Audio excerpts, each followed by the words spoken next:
Welcome. My name is Dr. Sheri Barrett. I am the Director of the Office of Outcomes Assessment at Johnson County Community College. We're here today to talk about assessment, and specifically we're here today to talk about a framework for conducting assessment. This framework is independent of anything related to your discipline, the college that you serve at, or any of those kind of parameters, but rather it is a conceptual framework upon which you can build your assessment strategy. It's sitting here beside me. You may have noticed the poster. We call this the cycle of assessment, and it is very similar to action research. So if you have colleagues in K-12, this is something they've heard of before. It starts with a question, moves to a plan, goes to collection and scoring, analyzing and discuss, and report and act. But let's start with a question. Very often when we talk about assessment, this is an area where faculty will jump in feet first and begin assessing. However, they haven't really given much thought to what they want to know about their students.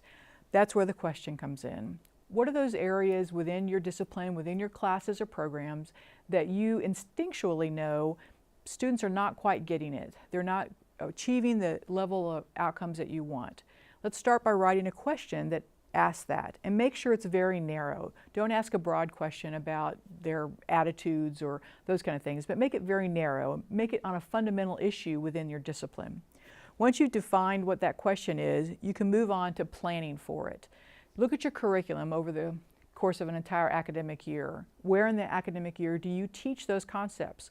Whether it's at a beginning phase where they're doing formative learning, or if it's at a later stage where they're doing summative learning. Where do you want to insert that assessment?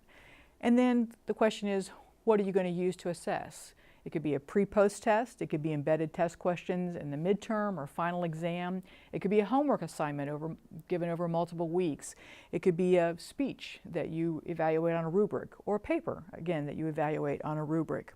A lot will depend on what that initial question is. My one rule of thumb in dividing a plan for this is to make sure you do it after midterm. If you assess students prior to that, then you are really assessing what they knew when they came in the door. And what you want to know is, what did they learn when they were in your class?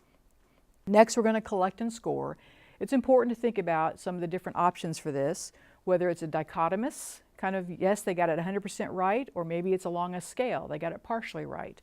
I always recommend that you start with a pilot of your assessment instrument so that you have a time to tweak it before you roll it out to a broader set of faculty or programs. Then next comes the analyze and discuss stage. This can be kind of scary. How are you going to analyze your data? Before you start that process and before you know what your data tells you, go ahead and set a benchmark. Decide what it is you want to know about your students and at what level you expect them to have completed the assignment. Whether you want 70% of your students to have scored at 80% or above, or whatever that framework is, that benchmark that you have. Because otherwise, when you start analyzing the data, you will sink, or your expectations, I should say, will sink to the level of student performance. Start with basics. Go ahead and find out what the averages are for your student performance on the questions or on the papers. Go ahead and look at frequencies. How often did they score right or score wrong? What answers were they most likely to choose that were wrong? That will tell you if it's the assessment instrument or the students that didn't learn properly.